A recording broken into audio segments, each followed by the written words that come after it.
Guys, in this video, I will show you how you can fix a buy credits button is missing. So I got this problem and it's really easy fix to that. So if your buy button is missing, what you need to do here, you need to open a browser, then you need to write Epic Games and then go to Epic Games Store and log in with your account that you're using on Rocket League.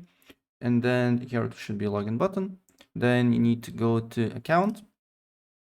And once you're on account, then you need to go to a parental controls. Then you need to put the code if there is and then you need to scroll down until you see Epic Games Store. Probably for you is selected APG 7, 12, or 16 because if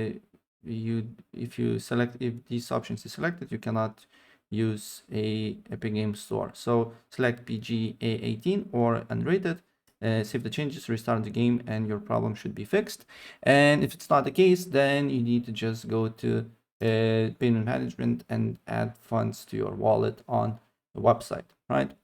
So yeah, that's pretty much it. And if I help you out, please press like button and subscribe for more. Take care. Bye.